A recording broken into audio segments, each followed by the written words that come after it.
All right, cold open, man. Rob Brown It is up cold. in Memphis and Brendan in Ocala, the equatorial climate, Easy man. cold. We Got to get the horses, got to get them blankets on now. Yeah, we got 8 inches, 10 inches, I think, in Memphis of snow, and it's still there.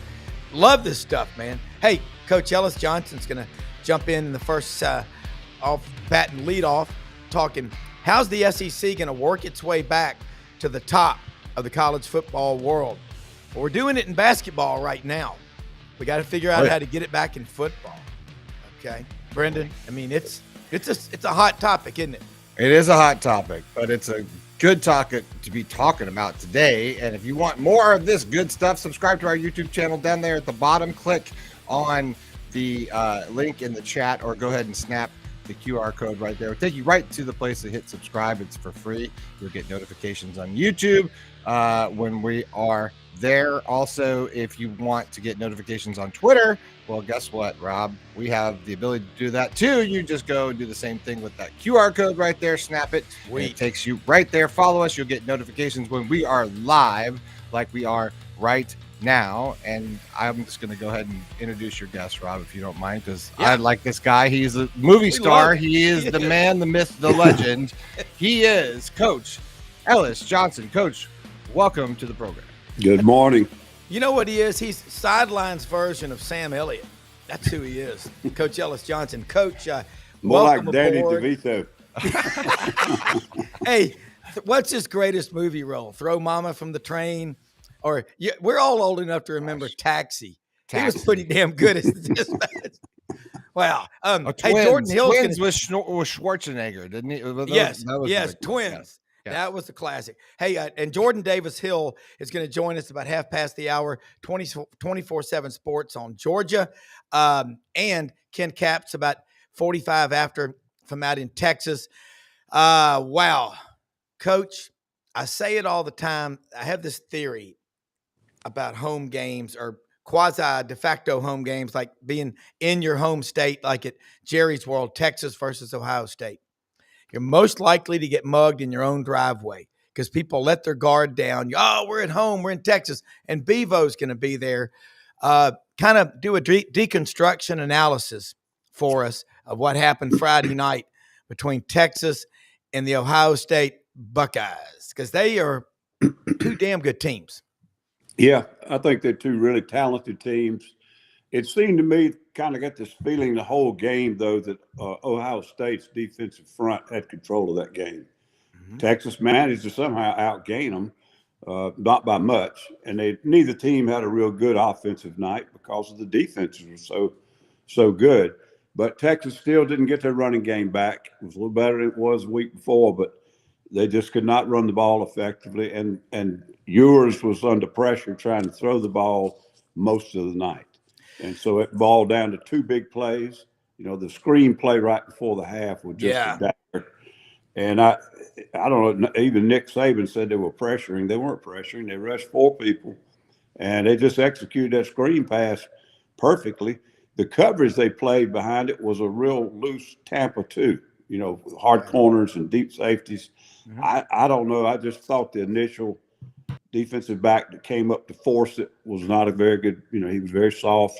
And then their angles to the ball in the open field were bad. So I don't know. You'd like to have that one back. And then to end the game was the scoop and score. And, you know, you got to give Ohio State some credit there, though, because the pressure was on Ewers all night long. Yeah. And that was just a great defensive play. But you take those 2 plays out of it. I know that's candy and nuts and cigarette butts, but you take those 2 plays out, and Texas played with them maybe a little bit better. Now, if you want to talk about the overall picture, I've said all year long the SEC was not that good this year, and they weren't. And I don't think it's a trend. I think it's just one of those seasons. I'm not saying it'll completely bounce back next year, but I think you keep some of these quarterbacks healthy and some other factors. I mean, they're right back in the middle of it. Coach, you know, you talk about, and I get a lot of people ask me questions. You know, they can send their comments in, and feel free, folks, to send in comments or questions to Coach if you'd like. We stream live, and lots of people watch it live, but a lot more watch it later. So I'll ask this one in advance. Kind of go back and put it in the vernacular in 60 seconds or less, the Tampa 2, deep safeties, tight corners for, say, my 90-year-old mom to understand it? Well, it's just a form of cover two deep and five under, and a four-man rush. And what makes it so different? It was made popular way back with the Bucks when Tony Dungy was down there, and Tony actually brought it from Minnesota. But back to the point, you play the corners up and play them what they call hard corners, so they're forcing run, they're jamming receivers, etc. They have zero deep responsibility. That's what makes me wonder how that thing got off to such a fast start. And too deep, and then you have your two outside linebackers play the hooks in the hash area. So what about the middle of the field? Well, you run the middle of the field with a Mike linebacker. He takes care of any verticals that come through the middle of the coverage, because that is where people will try to attack cover two. So it was just a version of cover two that Tony and them perfected and really won an NFL title running it. But right. It to me, it was not a bad call right there. It was just poorly executed. Yeah. Coach, Ohio State, when they lost to Michigan, I think a lot of people wrote them off. But the team dug in internally. God, I love the graphics. Coach, Brendan, being your producer, is like having Chris Kyle in the deer stand with you. Well, Brendan draws it a lot better than I coached it. Is that close, Coach? Yeah, that is it. And but I will tell you now. Holy cow! It's a lot better. Believe it or not, it's a lot better in the pros because of the narrow hash marks. We always had a problem to the wide side of the field. There was just too much grass in there between those two linebackers once the Mike linebacker cleared out. And so we got away from using it in college. But, man, that thing was really hard on teams for many years in the pros. Yeah. And I think Gene Chizik used it some, didn't he, with his coaching. And a lot of Tony Dungy's Tampa Bay Bucks team, that 0-2 team, influenced a lot. And I look at Ohio State, Coach, damn, they've got athletes. But think about Caleb Downs. Coach, when I worked at Channel 3 in Columbus, Georgia, WRBL, for a couple of years as a reporter, his father, Gary Downs, played at Spencer High School in Columbus. And he was in and out of the newsroom all the time being interviewed. He was a big-time high school player, signed with NC State.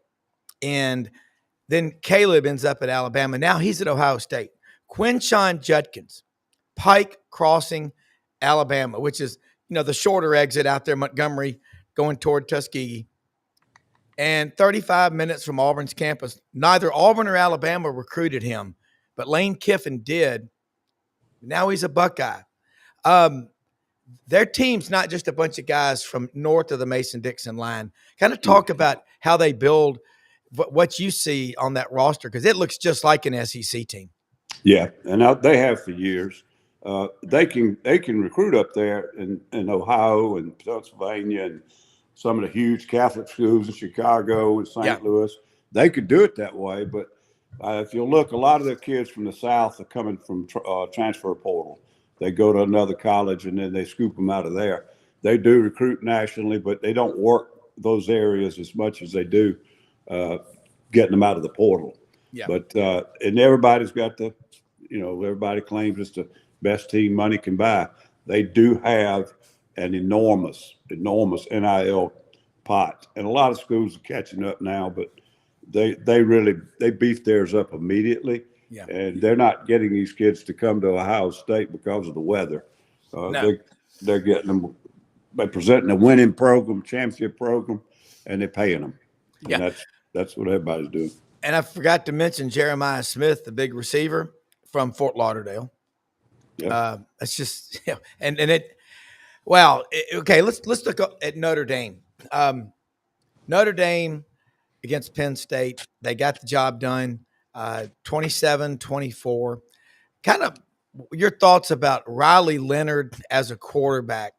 A lot of people see a quarterback as he's got to throw for 4,500 yards and 45 touchdowns. And to me, a quarterback is, do you run the team efficiently like a CFO of a big business or something? But your thoughts about how hard they play for each other and their coach, Marcus Freeman. Yeah, this is another team that has some really critical places in their lineup fixed by the portal, including Riley Leonard. But I, I got this one wrong because I, on a different radio thing, one of my buddies, Chuck Reedy, we do one in Columbia, and he kind of thought it was going to be Notre Dame because of Riley Leonard and his feet. And I thought Aller was playing better for Penn State more recently and had the ability to throw the ball a little bit, and they would have enough balance that they would beat Notre Dame. I was wrong, but he was too. Riley Leonard did not run for much the other night, but he threw the ball better than Aller. Aller just had a terrible, terrible game, and that was the difference in the game. I said going into these last four teams, I pointed out that all four of them were ranked, I think, top 7 or 6 in scoring defense. That's it. And that tells you a lot about your whole football team because, you can score a touchdown on a special team or you can score a touchdown on a pick six, but the defenses get credited with giving up the points. Yeah. But it says a lot about your team, but it obviously says a lot about your defense. And these four were all highly ranked, and it was going to be who could generate some offense and who could not turn the ball over. In other words, their quarterbacks and ball carriers, et cetera, had to take care of the football because these defenses were all spectacular. Yep. And this one came down, and Riley Leonard just played better than Drew Aller. And their defense, Notre Dame's defense, was able to make Aller make some critical mistakes, turn the ball over, and he just was not throwing effectively at all. Coach Freeman runs the base 3-3-5 or the 4-2-5 hybrid, whatever. Can you kind of just, since we broke it down a little bit for Texas, can you talk a little bit about that? Yeah, well, the last several years I coached, I ran a 4-2-5. And the reason is because people were running no huddle offenses and they were having 3 wides and 4 wides on the field. And we couldn't play it with base defense because we couldn't sub out on a passing down. So we went to the 4-2-5. Now, it is not as good on chalkboard. It's not quite as good as a 7-man front. Whether you're in the 3-4 or 4-3, 7-man fronts, common sense, it's going to be better against the run. But you couldn't sub your people on and off. Now, the difference in that and nickel defense is in nickel, you're putting that that 5th DB as a corner. He's a cover guy. And this, what we ran as a base defense, our 5th guy was a big safety, very physical, strong safety type.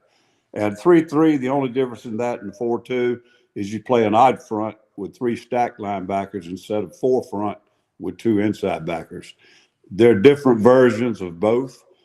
Guys that run it, they do different things with their approach to it, but that's basically the personnel element of it. I mean, you're almost close to what you're talking about, Coach. Is what? This sort of close to what we're talking about here. Yes, but what you put up there, personnel-wise, is exactly what it is. Okay. But a lot of people call that 5th guy nickel. And in most cases, the people that play this scheme, Alabama went to it this year. Mm-hmm. If they're playing it on every down, that 5th guy is not a corner. He's a physical guy that can get in the box and play the run if he needs to. Mm. Coach, I want to go back to sort of more of this nickel situation, Coach, than if we're looking at it like this. Yeah. Where you drop that, you get their safety. Yep. Okay. And Coach, look at that Texas game.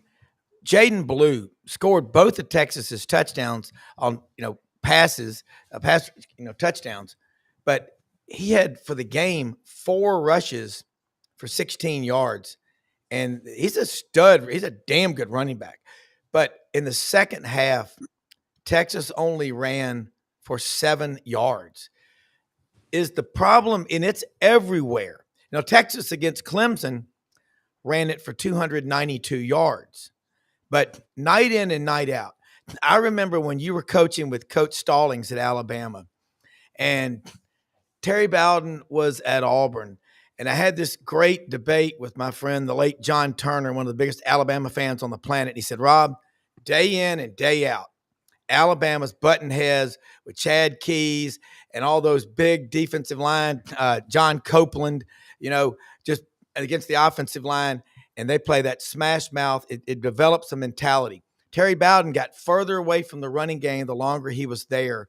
Talk about, while we're not seeing that in practice anymore, and the offensive linemen ain't sticking around long, how are we going to bring the running game consistently back? Well, it's gone from the standpoint of two-back runs, tight ends, and all that. I don't know if that'll ever come back. You'll see service academies, three-back offenses and things trying to run triple option. That's because they can't control the line of scrimmage. They don't have the personnel. But it's just that's football now, and rules have changed since we were in 1992. Those kids probably could still play today because they could run, but not a lot of teams could. And so it's just changed. I mean, it's more spread out. There are more receivers on the field. Everybody's taking the snap and the gun. The rules about holding have evolved. A lot of the rules about hitting quarterbacks have evolved. There are just so many reasons why it's become that, but also it's just a philosophy that coaches are moving towards. Of course, TV loves it. Most fans like it because it's more entertaining, and I'll give them that. It wasn't good to be a defensive coordinator when this thing first started changing because the old days, we're going to hold everybody to less than 100 yards rushing, and we're going to, they're not going to get 300 yards offense and all that. Those days are gone. The only way that happens is when you just have superior talent and they can't block you in the box.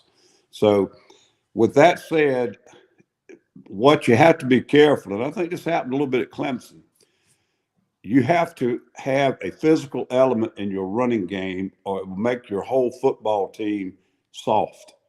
And you have to, college is the only level where you do not compete against other teams outside of the season. Pros have the exhibition games. High schools have scrimmages. They're allowed to go scrimmage with other high schools. College, you play against yourself. And I've always believed that the physicality of a college football team originates in the run game. Yeah. And it's offensive line. And if you run a finesse, skill-oriented offensive run game, it's going to get into the rest of your football team. And what has happened with the fad of the RPOs, it's a lot more zone running with one back. And you just cannot get anything physical with that unless you just have great players in those spots. If you got 5 animals in offensive line and a 230-pound back, the zone plays a physical run. But that's not the case for most people. Yep. And you got to have what everybody says gap plays. That's basically a one-back power. Double downs, down blocks, pulling the backside guard, those type things. It allows the offensive line to cut loose and get more aggressive as opposed to stepping and fitting and all the zone blocking. So it does over time. It doesn't just affect the offense. It affects your defense too. And you just look at the stats, Georgia, Notre Dame. And Notre Dame was missing 3 of their defensive linemen. And they held Georgia to, I believe, 62 yards rushing.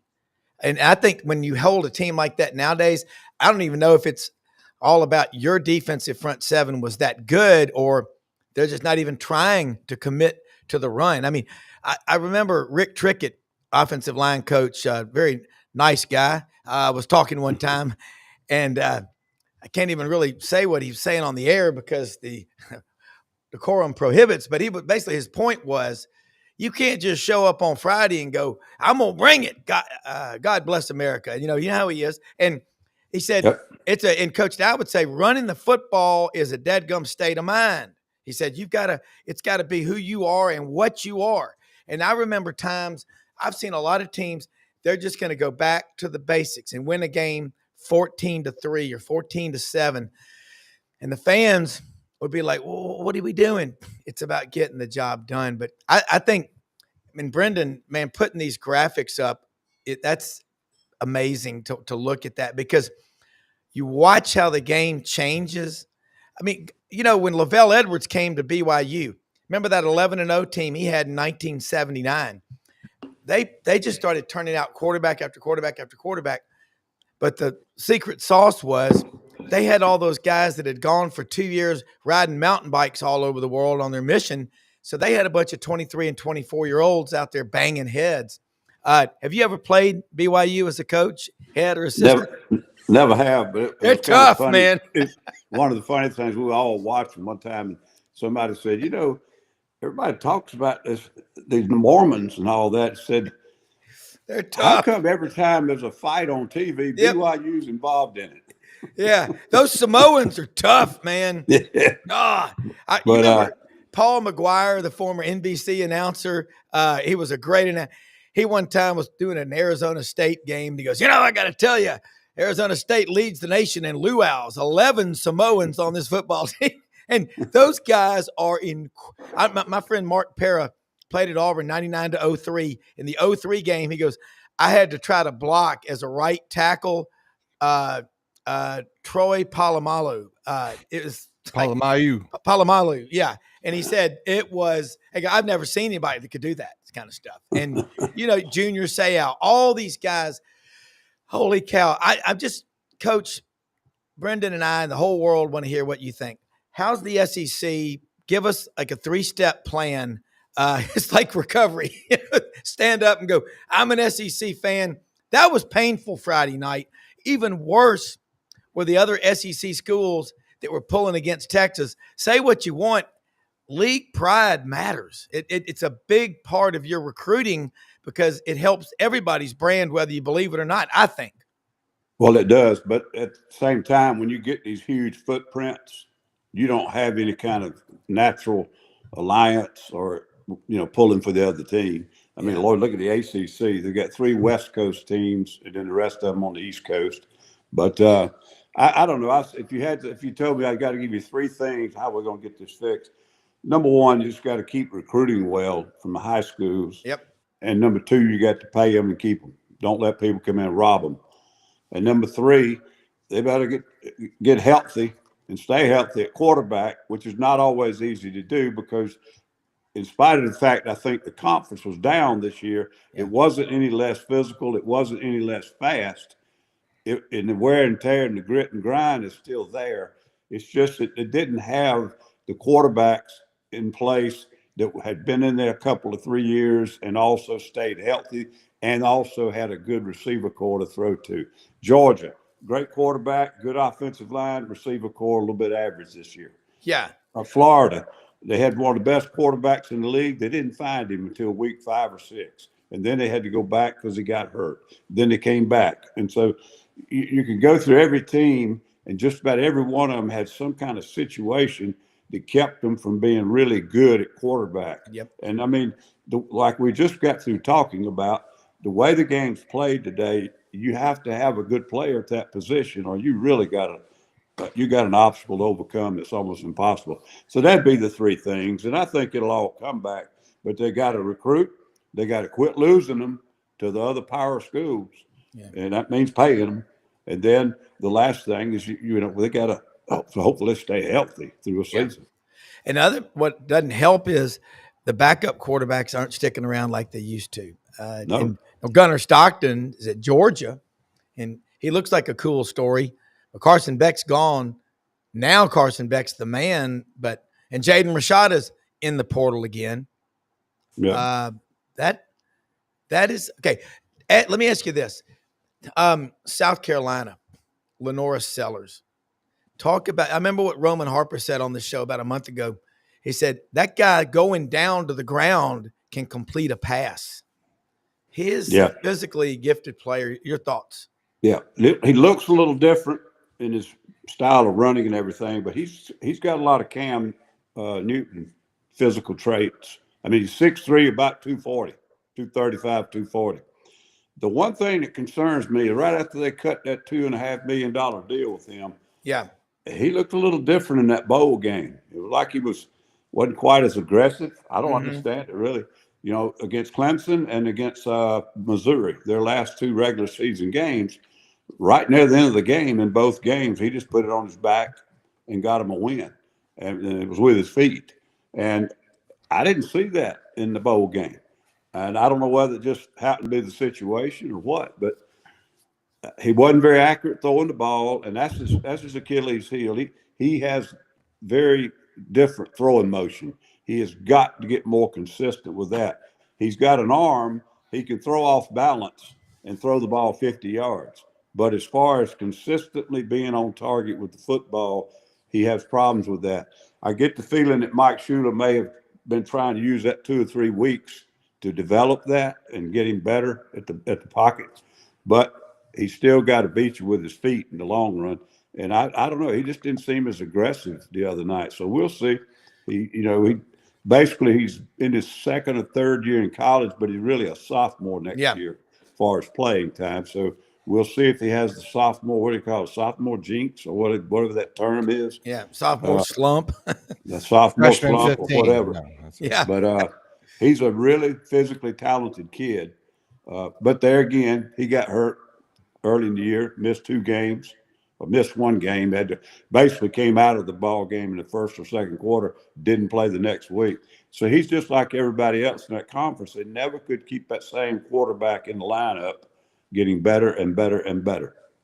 Well, that is a problem. And when Jordan comes on, I'm really interested to hear his thoughts on what Georgia's going to do at quarterback, because again, these guys you're trying to develop they're just not sticking around.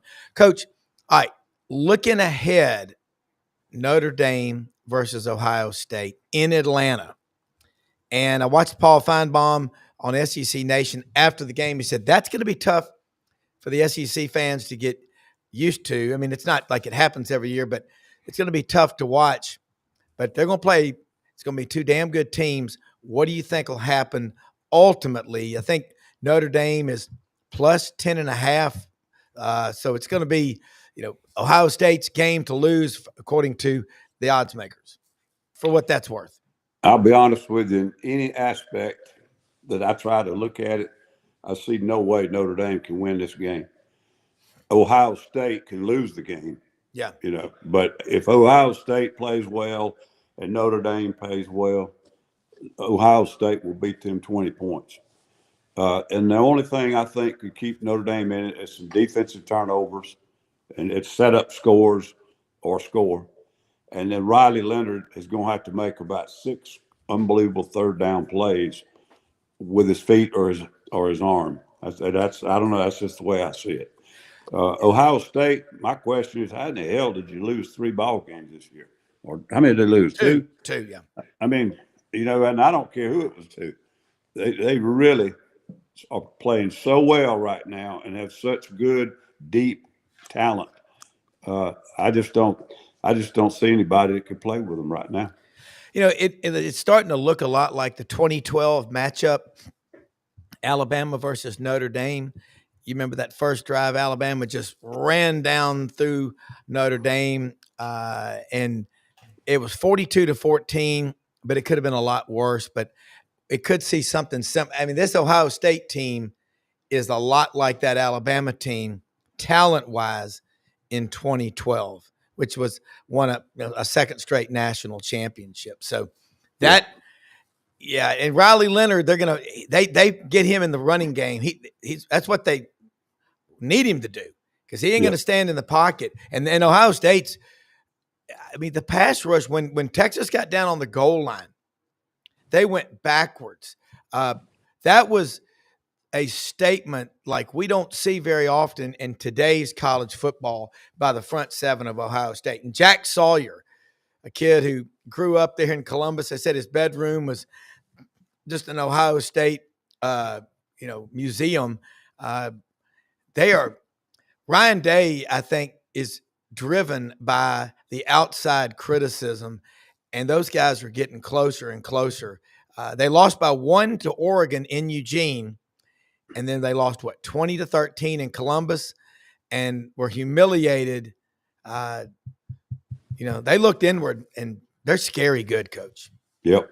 But not only has he bought some players, he bought a head football coach from Power 4 school. Yeah. And he's calling plays for him, and he's one of the best play callers in America.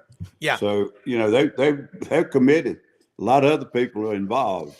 Ohio State is committed. Yeah. And I hate to say it, guys. I mean, when I'm a little older than y'all, when I was, coming through the late 60s and early 70s, and like I've said this before, there were very few schools in college football that controlled college football. Yeah. And the parity was not really there. Yep. And then by 1990, you had Colorado and Georgia Tech one year split the national championship. Yes. I think football's better when that's happening. I don't think it was good way back when Oklahoma and Nebraska played 4 years in a row for the national title or whatever.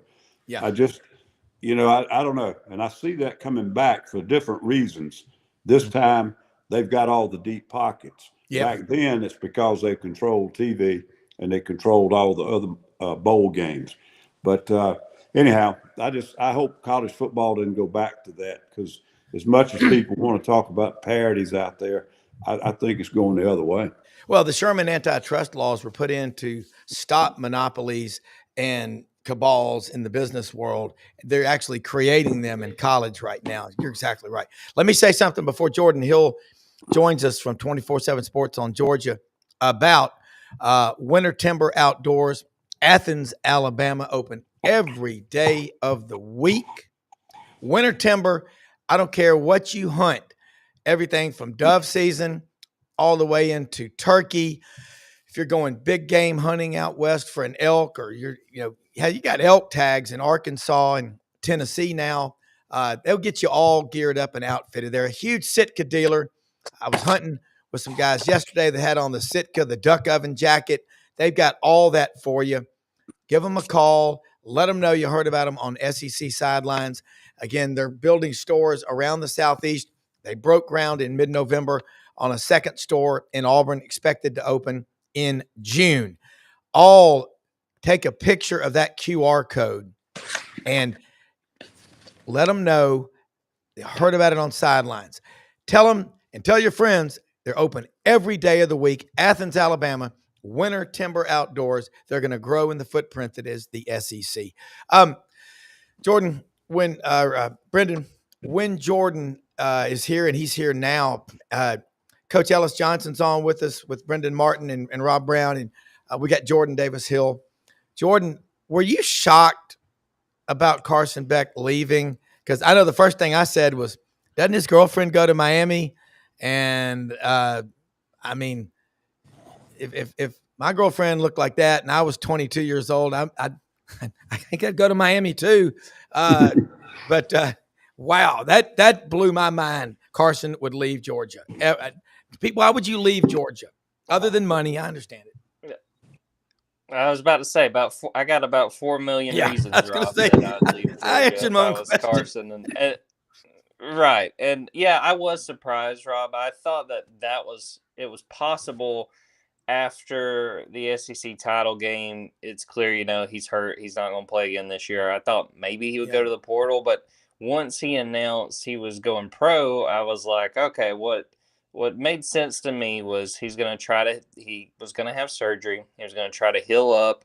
And then before the NFL draft, have a chance to show out in front of scouts, have a chance to show that he's still, probably at least a day 2 quarterback. And, all of a sudden it changed really quickly in the last few days. We had heard from some folks at Miami, kind of checking in from our Miami side saying, is this possible? And once you kind of heard that, you sort of wondered, there's something to this. And they did the same thing with Cam Ward last year. Cam had declared coming out of Washington State, and then, he decides, okay, I'm going to stay put. And, honestly, I understand it. Really, from Georgia and from Carson Beck. Carson, we talked about the financial aspect, but he'll try to get healthy over these next few months, and he'll try to prove that he's the top quarterback in the 2026 draft. We'll see if he's able to do that. And then the Georgia side, I think basically from the time he got hurt and at least let the coaches know he was planning on going to the draft, they were all gung-ho on Gunnar Stockton. This is Gunnar Stockton's team, and I think you got that sense from Kirby Smart. I think you got it from the players. I think that Gunnar's teammates loved playing for him. I thought that, that second half of the SEC title game, that was undoubted. There was no doubt about that. So I think that as much as, the Carson Beck era was a success at Georgia, I mean, it's still, they win an SEC title, although he goes out at halftime. And they didn't win the national title, but still won, 11 games. I think everybody probably benefits from moving in the next direction. The Gunnar Stockton chapter starting at Georgia, and Carson going down to Miami, see if he can get things back on track and prove he's healthy before next year's draft. Coach, he's talking about Gunnar Stockton, Rabun County up there. That is I think it is that where they film Deliverance. He is a tough kid. Your thoughts about what Jordan just said? Because I agree with everything Jordan said. Yeah, I think so too. And I think a lot of people when they heard it, they're saying, "Well, maybe he orchestrated this from the get go." I don't think so. I mean, I think he decided it was time to go, and when he realized his track or his timeline to get that elbow back, he might have been bouncing down around the fourth round. And if he can come back and get it healed up and have another good season, then that's obviously going to help him in the draft too. I don't know. I mean, I'm sure the girlfriend, it's undefeated, so I'm sure the girlfriend had a lot to do with where he landed. Yeah. But Yeah. I don't know about his choices, frankly. But anyhow, he's definitely, I think, doing the wise thing, and hopefully he'll get healthy. And I think he's a lot better player than he looked like this year because of his receiving core. When he had Brock Bauer and what's his name, Lad McConkey, and some of those guys, and the coordinator was a heck of a coordinator too. But I got a lot of respect for Bobo also, and I think this was the right thing for Carson. Totally agree. And one thing I wanted to hop in and say is, that $4 million that's being reported, I mean, that's more than, a day two quarterback's going to be making on that rookie deal. So, I mean, I understand why he's putting off the draft. I mean, that's money, one, that's money you're not going to turn down. But two, look, we don't know how long any of these guys are going to play in the league. I mean, take that money, go play in college another year. We'll see. I'll be honest, I'm not real familiar with the receiving core he's looking at, and Miami may still be adding to it. But he's coming off playing for a receiving core that led the nation in drops. I think they ended with 36. I get him saying, let's roll it back because this did not play out the way I wanted it to my last year at Georgia. Yeah. Well, I'll tell you one thing. He will not, week in and week out, he's not going to see nearly the defenses he's been looking at either. I've got a son at Clemson, and they've had some really good stats this year. But I looked, Clemson played two teams that were ranked in the top 33 in defense this year. And one was Georgia and one was South Carolina. And so, week in, week out in that conference, he may light them up. I don't know. Yeah, I got to say, man, Coach, great observation. And Jordan Hill, Brendan, Jordan gets the Heisman Trophy for guests that we have on the show that do the most and we'll help you any way we can, Jordan, tell us, and you help us so much by retweeting and reposting. I wish everybody was as cool as you. What Coach just said about those defenses, and looking now at Georgia, defense has been their staple. Their front seven will just dominate. Your takeaways, what they learned from the Notre Dame loss, and how you think the 2025 Georgia team is going to look. And with the portal and NIL, that's a very fluid situation, to say the least. Something could change by the end of your sentence. That's what I was going to say. I usually, when we do our podcast, I'm usually time stamping when I'm talking, because you could listen to it a day later and be like, why in the world did he not mention whatever? Well, it changes by the minute. But no, I mean, the takeaway that I think made the end of Georgia's season so tough was that the margin for error was just so small. I mean, the defense held. Defense played a great game, but, Gunnar Stockton gets hit and he fumbles. That Notre Dame takes over on the 13 and they score. And then, really the kick return to start the third quarter, that's basically the game. And the defense held and the offense just couldn't score points. And I'm just absolutely fascinated by what this defense looks like in 2025, because they have lost a ton to the NFL, especially on the defensive line. We're talking Michael Williams, who's going to be a first rounder. We're talking about Nazir Stackhouse, the big nose tackle. We're talking about Warren Brinson. I thought one of the bigger losses, Ty Ingram Dawkins, a guy that I thought they could convince to come back for another year. He's going pro. He was a defensive end. I mean, this defensive line, really, other than Christian Miller, is going to be brand new in 2025. And to this point, they haven't added anybody from the portal. I think maybe they will in the spring window. But that, to me, is what's going to determine how good this defense is next year. Who steps up on the defensive line? That they've got a lot of guys that are young that they're excited about. But they're super inexperienced, and they're looking at taking on a whole lot more reps in 25 than they played in 24. Coach? Yeah, I agree, and I don't keep up recruiting the way I used to, uh, but Kirby's going to have a good recruiting class every year. They work hard at it, and they've got a good product to sell, and all that. But the losses that they're sustaining over the last few years, compared with what's replacing them, it's slipped a teeny bit, and it's very small. But I mean, that's a lot in some cases. I thought their secondary this year was the slowest to come along, but even after about 3 or 4 games, they were championship form back there too. So they'll be fine in that area. I think the big concern is I think Gunnar Stockton's a lot different type player, and how well they adapt to him and what they tweak on the offensive side, to me, is going to be interesting to see next year. It's going to be huge. I mean, with what they do on offense, and a question too. I mean, it's basically the front on both sides of the ball. This offensive line has lost their starting left guard, their starting center, their starting right guard, and their starting right tackle. All those guys are moving on. A couple of them were out of eligibility. Other guys had declared. So, I mean, you're talking about starting over, and we'll see if Stacy Searles sticks around. He's been a coach that's coached a long time. If he's going to be the guy leading this group, that was an offensive line that really was underwhelming this year. They gave up nearly twice as many sacks this year as they did last year. Never could run the ball well at all. Finished second to last in the SEC in rushing yards per game. I couldn't tell you the last time Georgia did that. That's just not something you see happen at Georgia. I don't think ever. I mean, I was looking at a football magazine, guys, from 2022, I think it was 21 or 22.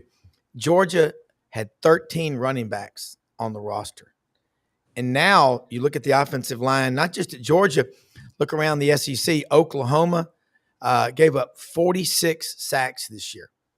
Of course, all 5 starters left, along with 6 wide receivers got hurt, and Dylan Gabriel went to Oregon. And I think that's a trend. Quarterbacks leaving after 4 years at a place, and they don't get maybe a great NFL grade, and they just say, I'm going to get some more of that NIL money. I would. I hate it, but I would. Well, look at part of this. Go ahead. I was just going to say, Ellis, look at how it worked out for Bo Nix. He's starting in the NFL now. It worked out pretty well for him. Yeah. But ATN was never healthy early, and in and out. And if you see him in the running game, and you're like, that's the key to their running game. Yeah. And he's different. Well, when he wasn't in there wasn't a running back that looked like him. But I can remember when I coached at Auburn, and it was a season, who was the running back that got in trouble for signing autographs, who today wouldn't even have to go sign him, and he'd still get all that money. Yeah. Gurley. Anyhow, Gurley, when we were getting ready to play him, I think he'd gotten hurt of something. And when he didn't play, the backup was Nick Chubb, I think. So, I mean, that wouldn't happen today. Those two would not be on the same team together today. Wow. One of them would be somewhere else making $2 million. Wow. And from Cedartown, Georgia. Oh, God. You had a backup, and Sony Michel out of Fort Lauderdale. I mean, yeah, good luck having guys like that stick around. Jordan, a couple more minutes before you go. I know you got a busy schedule. Can't help but talk a little Georgia basketball with you. Mike White, Stegman Coliseum. It's no longer the Mausoleum. It's a Coliseum, and they are getting the people fired up. You got unlimited resources, talent all around you. Dog Nation is getting really fired up. What about you? Yeah, I mean, I'm a believer. They're 14-2. They beat number 6 Kentucky on Tuesday, then turned around and beat number 17 Oklahoma on Saturday. Now, it helped that those games were at home, but I mean, we'll be watching this afternoon around 1 Eastern when the AP poll comes out. I think there's a real chance Georgia winds up being ranked for the first time in 14 years. To get some perspective, Asa Newell is Georgia's leading scorer. He was 5 years old the last time Georgia appeared in an AP poll, and they were in it for about 2 weeks and then bounced out. So they're playing great. They're built on defense. I mean, they're just super aggressive on defense. Their shooting continues to kind of come and go. They kind of have to – they've got to really settle in as a 3-point shooting team. They've just not done that very well in SEC play, but they valued the basketball. That they are, very entertaining, and that's something that, frankly, you didn't see from Georgia basketball for the last probably decade. So I give Mike White and them a lot of credit. They have a incredibly difficult schedule this week. They go at Tennessee on Wednesday, and then they host Auburn on Saturday. So you get one of them, you should be thrilled. It's going to be hard to do, but yeah, everybody's watching this AP poll today. I think there's a good chance Georgia appears in it, and the Mike White and the coach and the players really downplayed how much that would matter, but I think that would be a nice feather in the cap because this team has been working hard. It's a program that, just doesn't have a lot of success in college basketball, and they've gotten off to a great start this year. Yeah. I mean, and you look around this conference, it's just top to bottom, everybody. I mean, there's no team's going to go undefeated. I think the champion might be 13-5, 14-4. Okay. I mean, road games, I don't care if you win by 1 or 30. You better be you're just very blessed to do it. Well, look at Auburn on Saturday. Yeah. South Carolina gave them everything they had, and South Carolina is, considered one of the worst teams in the SEC. I think that's just what it's going to be, especially any road game you win. I don't care if you consider it one of the lower teams in the SEC. You just smile and you move on to the next game. Yeah, and Janai Broome gets hurt, and he's out indefinitely. That's why you can't don't ever complain about a win. Jordan, listen, love having you on here. You are one of the best out there, and always appreciate what you do. And let us know what we can do to help you grow your brand.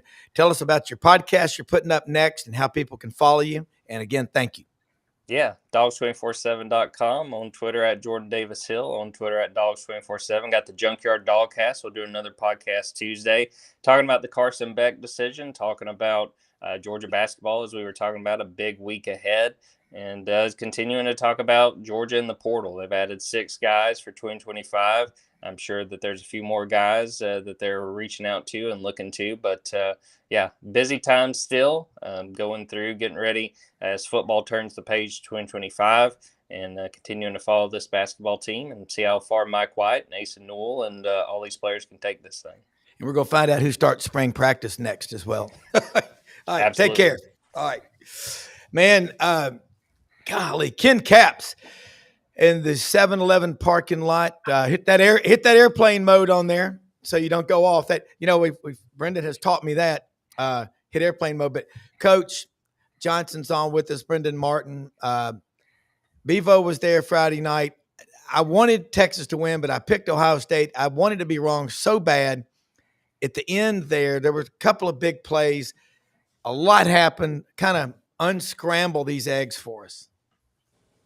Well, I mean, I tell you, the sun did come up on Saturday morning and Sunday morning and today here in the great state of Texas. But boy, there are a lot of very, very disappointed Texas fans out there today who really think that the University of Texas let one slip away Friday night. 2:29 to play. Texas has gone toe-to-toe with Ohio State all game long, when a lot of people thought the Longhorns were going to get run out of the building. And, Texas is in the red zone. They've got 1st and goal from the one, and cannot punch it in. And then, Quinn Ewers gets sacked by his former roommate, fumbles the ball, and then Jack Sawyer picks it up, runs 83 yards for a touchdown. Basically game over right there. And just such a heartbreaker for Texas. And, Sark, Sark is going to take a lot of heat for his play calling there. Again, I don't get paid $10 million like Sark to call the plays. So I don't get into that kind of stuff. But this was an interesting stat that came out over the weekend. And here Texas is going to finish either 3rd or 4th in the rankings when it's all said and done. Yet Texas was 101st out of 134 teams in red zone offense this year. And that's finishing 13-3, having a very successful year, no matter how you cut it. But gosh, Texas just couldn't punch it in. And then that devastating penalty. And, and y'all know the other part of this already, I'm sure, that Sawyer was Ewer's roommate at Ohio State the very brief time that Ewers was at Ohio State, that his freshman year. Yeah. So just so much melodrama and drama, but it's all over for Texas now. It's all over for Ewers. He's going to the NFL. But guys, look at it this way: the Arch Manning era starts right now. So that's what Texas is going to be talking about here. And spring ball's just a couple of months away. So there you have it, Coach. I totally agree. Same thing I said earlier. And it came down to 2 plays, but during the whole game, you could almost feel the pressure that they had on that front in trying to run the football and in trying to protect Quinn Ewers. Yep. You could kind of just see it building. And I think that final scoop and score, sack, cause fumble was sort of an indication that they were starting, the dam was about to break. But the one play that, you'd want back if you're a play caller, I think, is when he tried to run an outside run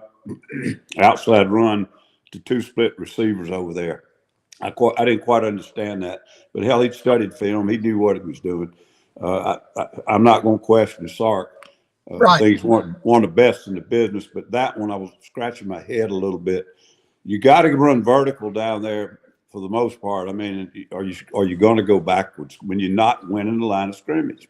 And I don't know. It was amazing they were that close to winning that ball game as much as they were not controlling the box on the offensive line. I mean, I just thought it almost should have been worse.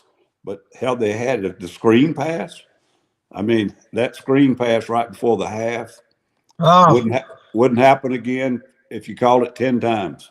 Yeah. Well, I'm just got sour grapes, though, Ken. I picked Texas from the very beginning, back at the beginning of the season. So I had to keep trying to pick them all the way. But we were on here last week, and we were talking about how there's a couple of plays a game toward the end of the game that Quinn was doing that you kind of like, man, they're not going to be able to overcome this one day.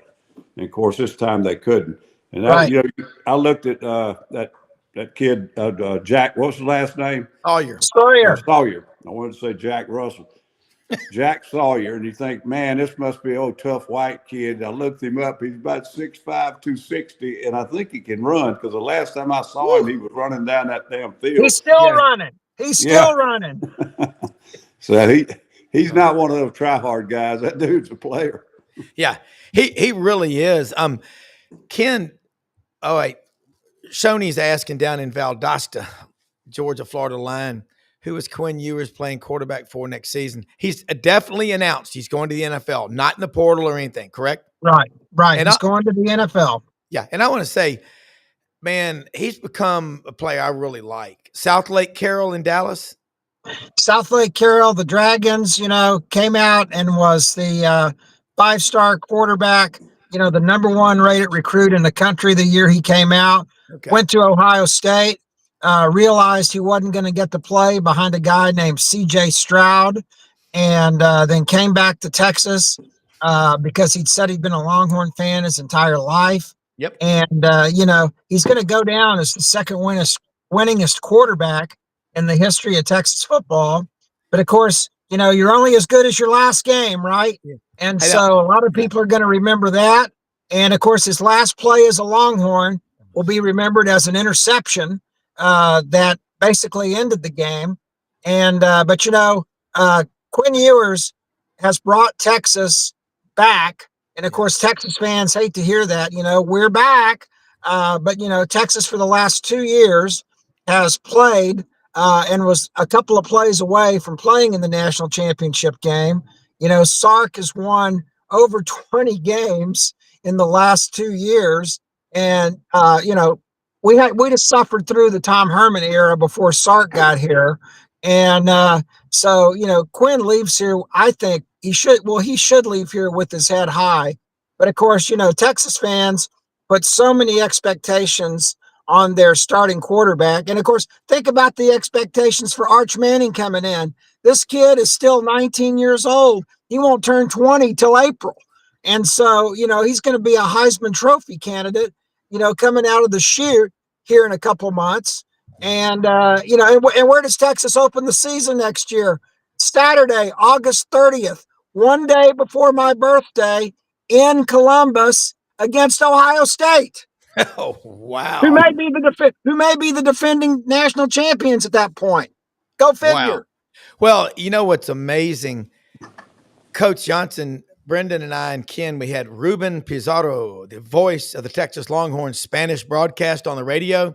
Mm-hmm. They have affiliates, obviously, all over Texas, Coach, but also in Argentina and Spain. And Ruben was talking about the nicknames that they give to the Texas football players. He goes, Colt McCoy. He is Los Pistola. What they call him? Colt McCoy, Pistola. And is he the winningest quarterback in Texas history, correct? Yes, Colt? he is. That's what I thought. Okay, so I will say this. If you don't pay attention to Texas football, you don't pay attention to sunrises and full moons. It's a big deal, Ken. You've really gone behind the scenes and brought so much to the Coach Johnson during the game the other night. Ken's sending me pictures of his game notes. He's a true grit reporter. He's taking notes and everything. All right, let me say something about Landers Ford. Hey, folks, they are open. Look at those notes. Los noticias. Landers Ford is open every day of the week except Sunday, 7 a.m., 7 p.m. $500 off for SEC Sidelines audience. They are the number one Ford dealership in the Mid-South for a lot of reasons. Most of all, customer service and relationship building, okay? If you've got issues, let them know. They'll work with you. They are all over the Mid-South at Collierville High School, Houston High School, their stadium. The Landers name is everywhere. Now a big commitment at Christian Brothers High School. Also, Brad Bellamy, the general manager. Talk to Brad. He'll get you started. Kenny Myers, y'all all know him. He's been in the business a long time. He's now at Landers Poplar and Houston Levy. The Broncos, the Ford Escape, the Ford Maverick, the F-150. I'm an F-150 guy, four-wheel drive with the all-terrain tires. I don't worry about getting stuck. That's for people that don't have a Ford F-150 and two toe straps and all-terrain tires. But can't pulling him around. Do what? Oh, yeah. Bevo's official escort coach is an F-150. That's right. Now, I just want to know, is Arch consoling Bevo? That was a tough loss.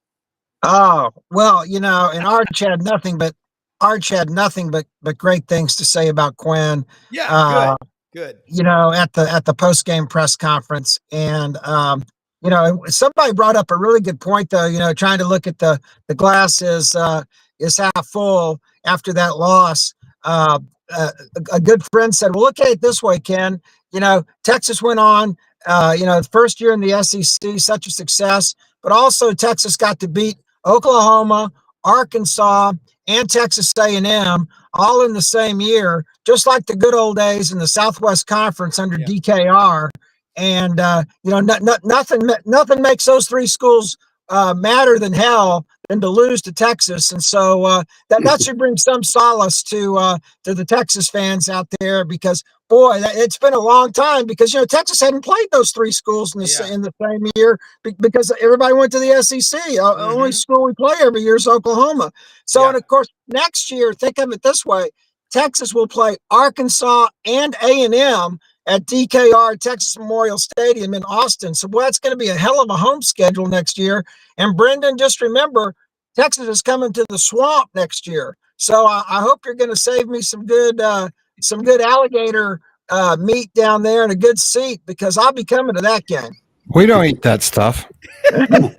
Well, you eat bevo? I mean, y'all might go eat bevo and stuff, but we don't eat our alligators. Fried alligator tail is delicious. I don't want any of that. Tastes like chicken, right? Tastes like chicken. No, it tastes like ivory-billed woodpecker. Coach Johnson, listening to what he just said about this is Arch's team, can think about next year. Coach, when Texas does go to the Swamp, Arch Manning versus DJ Lagway. Coach, get your tickets now, man. That's going to the Swamp's about to catch fire. Well, that's one of the things I hope that will happen next year is these quarterbacks all stay healthy. Because I think, I'm repeating myself, but I think that was one of the problems in the conference this year. Never had that consistency on almost any team at quarterback. And that's a huge deal. But, yeah, it's going to be interesting to see. And, I mean, he's obviously a talented kid, and how quickly he matures and really takes control of that offense, that's still going to be really good. Yeah, this league, the quarterbacks, you think of it, and Quinn Ewers, man, he really redeemed himself. He's got to be loved by he talked about how much he loved being a Texas Longhorn. And then I saw where Coach Bill McCartney passed away, former Colorado coach. I don't know if any of y'all knew him, but man, yeah, you did. Buddy and I knew him and his run up there. Good guy and RIP coach. Yeah, and you just think about what he did with Colorado. Guys, college football, in spite of the NIL and the portal and some stuff, the free market's going to work this stuff out. People say, Brown, there's your free market. Well, it will. You know, you get what did Ben Franklin say? What kind of government do we have? A republic if we can keep it. We'll figure college football out.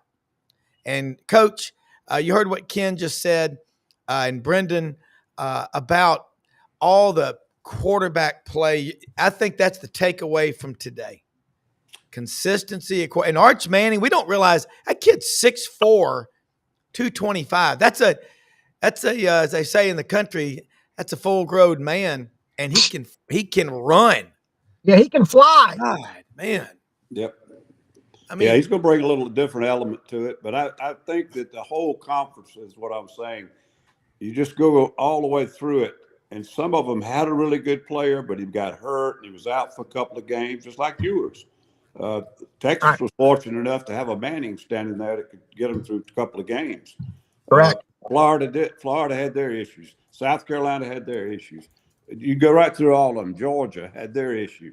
It was late in the season, but you know, I think that may be the whole key, not the only key, but maybe one of the whole keys to the SEC kind of being back in the middle of it all next year with more than one team coming down toward the end.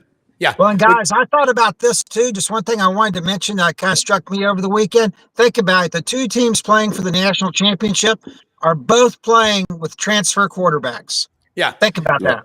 That's pretty much the norm. Hey, Ken Capps, Football Writers Association of America, at Texas, 6-man, Coach Ellis Johnson, Jordan Davis Hill, executive producer Brendan Martin. These graphics that you put up, that is so cool. I don't know what to say. Another great show. Thanks to all of y'all for being on here. We'll let y'all go about your day. We'll do it again next week. Awesome stuff. Brendan, yeah, I mean, I've followed Bill McCartney. Y'all knew him. Your days in Colorado, that's pretty cool. I mean, you were out there a long, 32 years? Yeah, 30-some years. I was out there longest. Dad was back and forth. But, you know, I was very young then. I didn't know. I just went to the games. I went to those great Nebraska, Colorado games. Were you there in 2001? Yeah, I was there. Wow. Yeah. So, we had that was our college football growing up, at least local. But Buddy Martin, my father, covered all of this stuff as the lead columnist for the Denver Post and the sports editor of the Denver Post. So, he covered all these things. He knew Coach Mack and those guys. So I didn't certainly know him, but our family did. Dad did, and did a great thing for CU. And that was the last time, since recent memory with Coach Prime. That's the last time CU has seen any sort of hardware around there. So great guy, great for coaching, great for college football, great for college football out west, and he will be missed. A lot of people say that maybe the 2001 Colorado 62-21, whatever, over at Nebraska was the beginning of Nebraska just becoming a different kind of program. Oh, my God. Thanks. I'll never forget watching them getting annihilated by that Nebraska team. Getting annihilated by that the Tom Osborne and those Nebraska Cornhuskers that team was just. That So, 95 Nebraska team. Fiesta Bowl, yeah. Yeah, with Tommy Frazier out of Oh, my Manatee High God. School in Bradenton, Florida, My going God. 75 yards around right in. And Jarquez Green out of Fort Valley, Georgia, wide Yeah. receiver for the Gators, got crushed on that kick return. Crushed. Yeah. But the next year, the Gators came back and they won it all. Yeah, Hey, they did. let's say something about all of our sponsors, man. They're all at Sidelines, www.sidelines.live. Great ones like Web-Footed Kennels in Jonesboro, Arkansas. My man, Chris Aiken, can now say it. I've known him for 30 years. He's one of the best people you'll meet, the best dog trainer out there. Hunting dogs. He can take your labs, your goldens, yellows, chocolates, blacks, curly coats. Even took my friend's German wire hair and trained him doing 150-yard marks. Great people. Matei's Garage, Tom Martin's Body Shop, all of them. Coolmore Logistics. Get out to Hewlett and Dunn today, folks. They got a big sale rack, 50% off. Need to get Brendan a cool-looking hoodie or shirt or something cool to wear on the set because he looked cold in that set. I'm And cold. The cowboy boots and the men's and women's work boots, cowboy boots. I need new boots. What size are you? I'm a size 11. Size? Oh, man, you got the same size as me, and you're 6'9". That's Like, wow. Hey, look, don't talk shit. Okay, it's not about foot size. Okay? Yeah, it's the foot size, but they've got it all at Hewlett and Dunn. Hewlett and Dunn, and I need new boots and more cowboy wear. I'm wearing it all the time. It's like my identity now. It is. Well, you are the People think I'm a ranch man. rancher. They Well, think I'm a horse guy. Hey, and they've also got Barber, Filson. They got all of the stuff from Duckhead. They got the coolest clothes. They're open Monday through Saturday, 10 a.m. to 6 p.m. Tell them you heard about them on Sidelines. Most often we see the face of Christ in the least among us. We're the most blessed country in the history of the world. Have a great day, everybody. We'll see you tomorrow. Thank you for watching. Share it with all of your friends.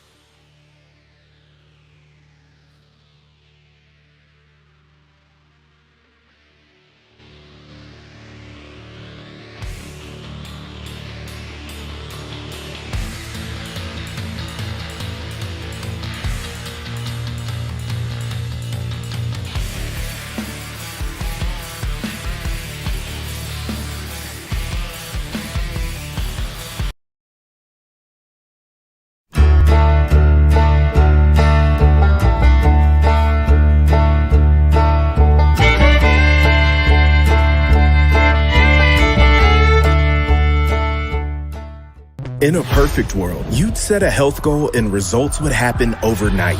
In this world, the real world, it takes time, dedication, and the right support to achieve your best self. The Vitamin Shop's health enthusiasts are here to make sure you're not wasting a single moment on the wrong supplements. From the highest quality sports nutrition and superfoods to the most sought after trends, you'll find a huge variety of science-backed solutions for every goal and the people to help guide you along the path to greatness.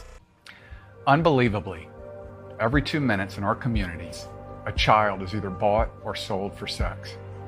I am Ari Dickey, board member for the Nashville Anti-Human Trafficking Coalition. Join me and millions of others in our fight against human trafficking and for its victims by helping to educate the most vulnerable among us, our middle and high school students. Go to nhtcoalition.org, become a partner, and help keep our families safe, because none of God's children are for sale.